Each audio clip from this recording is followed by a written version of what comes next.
Assalamualaikum warahmatullahi wabarakatuh. Halo semuanya, selamat datang di video pembelajaran kali ini.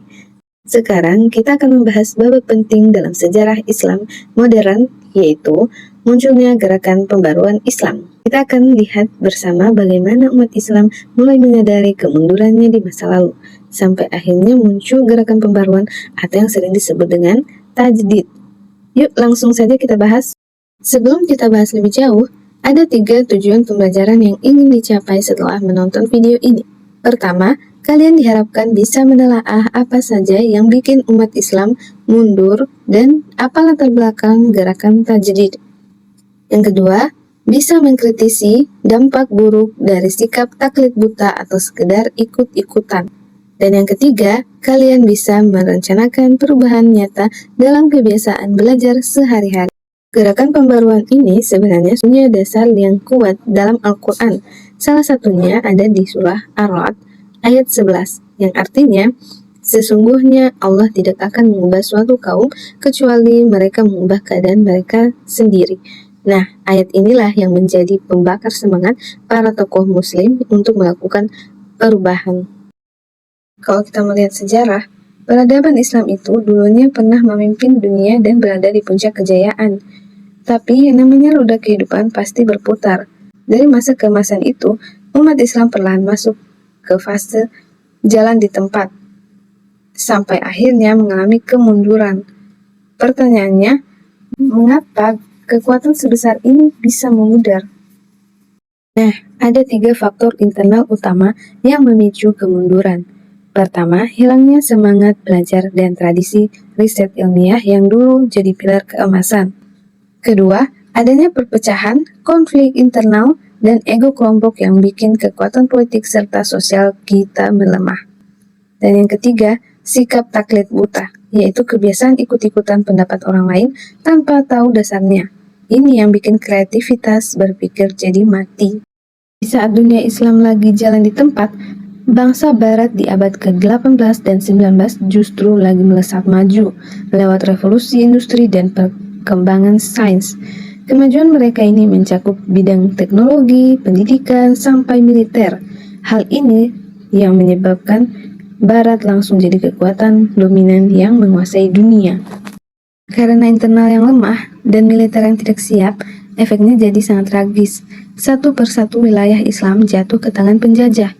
Era kolonialisme ini jadi catatan sejarah yang sangat pahit buat umat Islam. Karena kedaulatan politik dan kekayaan ekonomi umat Islam habis dirampas oleh bangsa luar. Namun, di balik pahitnya penjajahan itu, muncullah titik balik. Ketertinggalan ini melahirkan kegelisahan dan keprihatinan yang mendalam di kalangan ulama serta para pemikir muslim. Mereka sadar kalau kondisi ini tidak bisa didiamkan begitu saja. Umat Islam harus segera bangun dan bergerak. Kegelisahan para tokoh tadi memunculkan 3 pertanyaan besar. Yang pertama, kenapa umat Islam bisa tertinggal jauh? Yang kedua, kenapa bangsa Barat bisa maju pesat? Dan yang ketiga, bagaimana caranya supaya umat Islam bisa bangkit lagi memimpin peradaban? Untuk menjawab pertanyaan-pertanyaan tadi, muncullah istilah gerakan tajdid, yang artinya pembaruan. Perlu diingat ya, pembaruan di sini bukan berarti mengubah ajaran Islam yang sudah sempurna. Fokus utama tajdid adalah memperbaiki cara berpikir dan pola hidup umat agar kembali murni, tapi tetap dinamis mengikuti perkembangan zaman. Gerakan pembaruan ini punya 4 misi utama. Pertama, membangkitkan lagi semangat belajar dan literasi sains. Kedua, menanamkan etos kerja keras untuk kemandirian ekonomi umat. Ketiga, memperkuat persatuan umat dan membuang ego kelompok. Dan yang keempat, memurnikan kembali ajaran agama agar bersih dari khurafat yang merusak logika. Bisa dilihat di tabel ini bagaimana gerakan tajdid mengubah paradigma umat. Pola pikir yang tadinya taklid pasif diubah menjadi ijtihad yang kreatif. Pendidikan yang dulunya tradisional terbatas diarahkan ke sistem modern berbasis sains.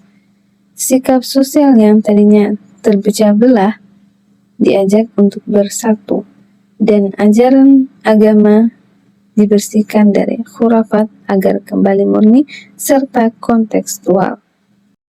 Sebagai penutup materi kita hari ini, ada satu pesan penting. Adik-adik, Islam itu adalah agama kemajuan. Kebangkitannya tidak datang tiba-tiba, tapi dimulai dari keberanian kita sendiri untuk memperbaiki diri dan kembali menghidupkan semangat ilmu pengetahuan. Semoga materi ini bermanfaat. Sekian dari saya. Wassalamualaikum warahmatullahi wabarakatuh.